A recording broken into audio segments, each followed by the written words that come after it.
Hi, and welcome to Sunday Night Charts. We take a look at charts to help you with the trading week ahead. I'm your host, Steven Van Metre, and throw the caution flag out. Hey, it's Monaco Grand Prix weekend, and the market's looking, well, like it's time to throw a yellow flag out there. The 50-day moving average is green, 100-day is blue, 200-day is tan. These are the colors on your screen. Price versus momentum. Price is the general direction prices are headed. Momentum is the rate of change. A bullish indicator for both is positive, and bearish indicator for both is negative. Momentum often, but not always, leads price.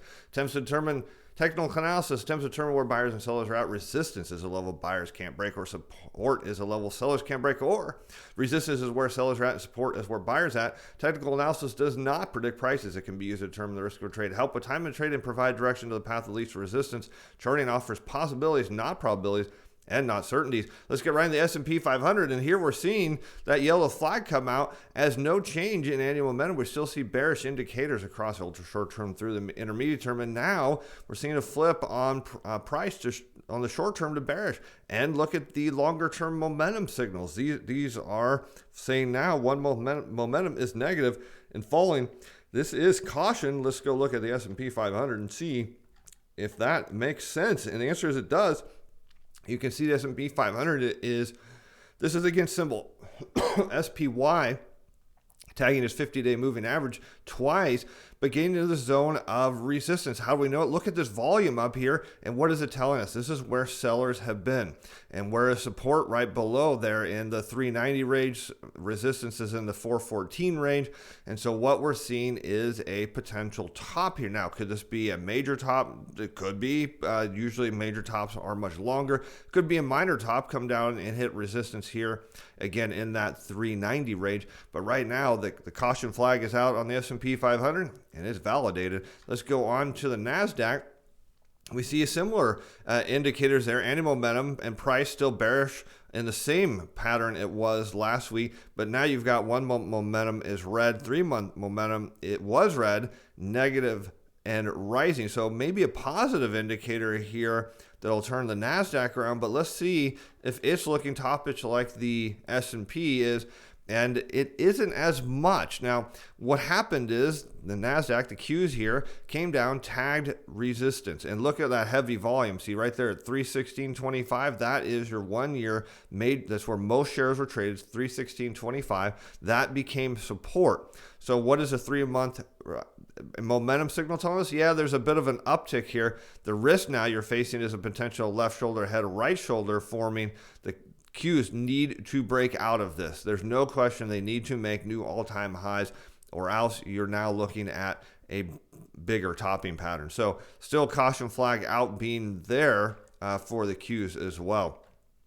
On to the small caps, and yeah, we've got a yellow flag here. Ultra short-term, intermediate bearish across the board for price and annual momentum. 1 and 3 month longer-term momentum signals are negative and falling, and yeah, that's not what you want to see in a rally. That's telling you that there is caution, perhaps a change in the markets is coming, and you see that. Look at here in IWM, where is this major volume profile at? It is at, it's hard to see, looks like 221.18-ish, and now it's acting as a level of resistance. This is not what you want to see in a bottoming pattern. This is what you see in a topping pattern, where sellers are coming in and selling and creating a lot of volume. So now all of a sudden you have a very clear picture that IWM is in a topping pattern. And remember, small caps lead the large caps. Yellow flag stays out on the lap for sure.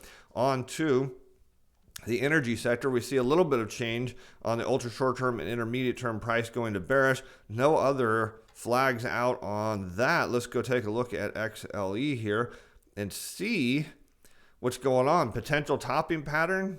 It's looking like that. You can see the 50-day moving average is rolling over.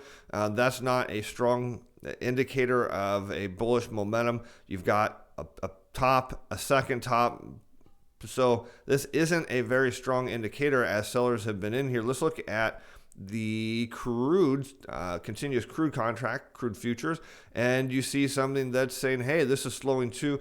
What is going for crude here is this price range of 62 has been a level of support. Buyers have wanted to buy at 62, and they got a chance on Friday, and they did. So really the question now for crude, it's all in the hands of the buyers. that's it. And if buyers can take this price up, then you've got it. If not, well, there's nobody left. That's the problem. And not a lot of conviction. You'll see I don't have a lot of conviction on the energy sector just based on those charts. Big decision-making point. How about financials and momentum bearish now through the intermediate term, the ultra short term flipping? That's not a big deal. Of course, as we know that bonds and financial stocks trade somewhat inversely. And we got to go way back up here to XLF. And nothing that indicates this is topping other than the fact that it's massively above its 50-day moving average. So there's nothing here that throws caution in the wind on XLF other than the fact that everybody is bidding bank stocks up, thinking they're going to make a ton of money as the economy looks to slow down and roll over without stimulus checks. So nothing with conviction on XLF. So no caution flag on that. But how about the utility sector? Price remains bearish through short term. Annual momentum remains now bearish through intermediate term, with the short and intermediate term flipping. 1 month momentum is now negative and falling. Yeah, there's a caution flag for the utility sector.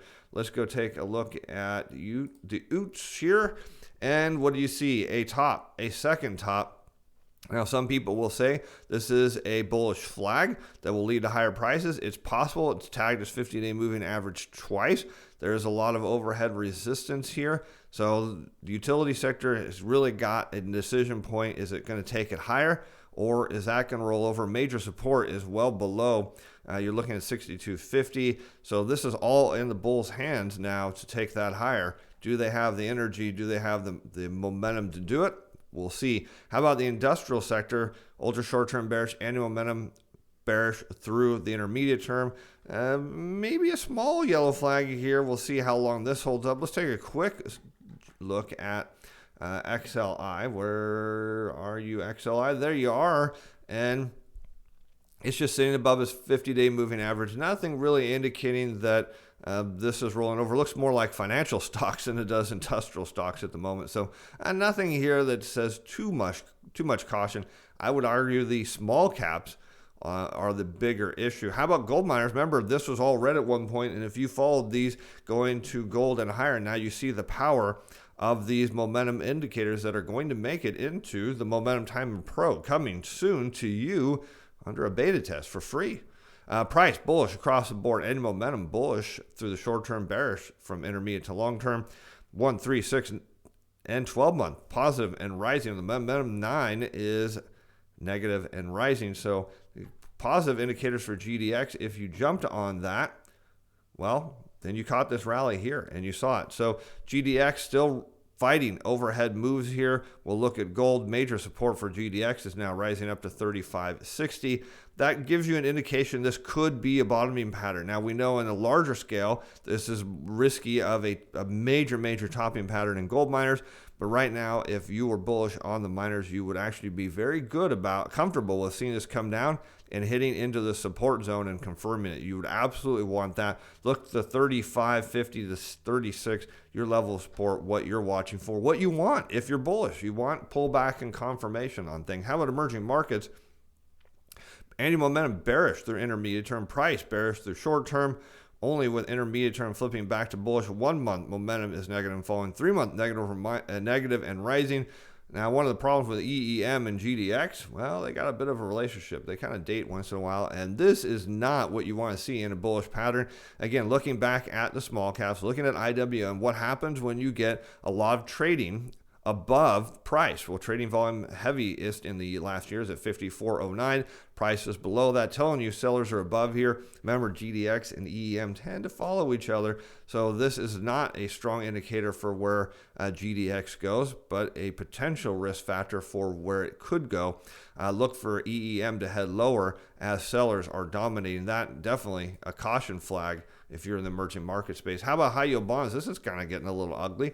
And momentum bearish still through intermediate term, price only bullish on the intermediate term. We got momentum signals. 1 month is negative and falling. 3 months is negative and rising. That's a slight improvement, but not a whole lot of improvement. Do we have a caution flag on high yield bonds? Well, I'm going to guess we do. And yeah, we've had I mean, you could argue we've had a caution flag on high yield bonds because the buyers can't break through the sellers. You see this resistance zone, 87.15, where all the volume is being traded, all the shares are being traded. This is a topping pattern. Yes, we'll put the yellow flag out on high yield bonds. Let's move on to TLT. The Bond Kings, of course, favorite. Nothing really changing. Price still bearish. This is going to start to flip next week. And momentum only short term remains bullish. 1, 6, 9 month negative and falling, but 3 and 12 month. Remember, the 12 is this is the big signal. When you see a bottom, it will start to turn gold, and then it'll flip back and forth to red a little bit, back to gold, back to red. This is your big signal. This has been more gold than red this week, closing out on the negative and rising on Friday. What do we see in TLT? Well, this tells you it's holding support, and it's holding support real well. We cover this on Thursday in the special edition of the Macro Show, looking at a Wyckoff bottom. Overhead, you've got this heavy zone of resistance. TLT breaks that. That's where the buyers are at. Now, so you see a different picture than IWM here. So if you're bullish on bonds, you want to see this zone of buying at 139.73. This is what you want to see. This is where the buyer's at. You don't want to see it rejected, because then you know that's a major sell zone. So look for TLT prices to head back up into the high 139s, a break there. And well, you've got not much volume, and you've got nothing but upside momentum and potential for TLT. We'll look for changes in this next week. I expect to see that. How about gold futures price? Only bearish on the long term. Annual momentum only bearish on the long term. Same as GDX 136, 12 month positive and rising, 9 month negative and rising. Let's go to gold futures and see if we see a different picture than we do with GDX. And now look at this. You see in the last one year, major amount of volume traded at 1866, right where price is at. Potential sign of support, also potential sign of resistance. This is too high up. So I would look to see this as the buyers need to keep driving this. There's no question, because sellers are right in here. And if this is acting as a zone of selling, which is only one way to find out and let the market decide, then you're going to see gold go back down, miners go back down. So this is in the hands of the bulls. Bulls have been driving this. Do they have momentum to keep it going? That is the question. But this zone of volume here tells you where sellers have been at. It tells you exactly where they've been at. How about silver? No changes in the silver chart here. I think maybe the 1 month momentum went from red to green. Otherwise, price bullish across the board, and on the long term, and momentum bearish to intermediate term. But we know silver's been range bound and not able to break out. We talked about a little bit about my views on silver on the interview with the wonderful guys from Wall Street Silver. You can check that out if you missed it. And look, this is classic range bound market. And you look at it, what is range bound? I mean, it's price is oscillating between an upper and lower range. It's going sideways. And the heavy volume is 27.23. The question is this where sellers are at? Everyone was excited. This was the breakout. Sellers were here. To me, the ball's in the seller's court here, and to establish that this is still a sell zone and they still have more to go. So if you're bullish on silver, you want to see this hold as support and go. If you're bearish on silver, you want to see those bears drive this all the way back down into the $24 range. So that's pretty interesting. All right, and let's see. Last but not least is King Dollar, DXY. No major changes other than annual momentum on the short term, flipping bullish. 1, 3, 6, 9, 12 month negative and rising. Now remember, when you start seeing this go from red to gold, and then you eventually get green, it's telling you there's a bottom going on. It requires a little bit of diamond hands. You have to take positions and be willing to hold, because it's not a guarantee, but of course, there is no guarantees in trading, as we know, but that's telling you that something's going on here. Look, you've got a bottom at 98, another bottom right here at 90, and another retest of that bottom at 98. And that's why you're seeing the momentum signals are negative and rising. It's telling you the probabilities are favoring. Potential bottom here. Bonds go up, dollars go up. You know the deal. Anyways, thanks for being fans. Thanks for watching. We'll be back on Monday, of course, for the Macro Show. Look forward to seeing you then. The content of this video is provided as educational information only, is not intended to divide investment or advice. It shows not to be construed as a recommendation or solicitation by selling security, information, instrument, or participate in any particular trading strategy. This video was prepared by Steven Van Metre in personal capacity. Opinions expressed in this video that do not reflect the value of Atlas Financial Advising or Steven Van Metre Financial.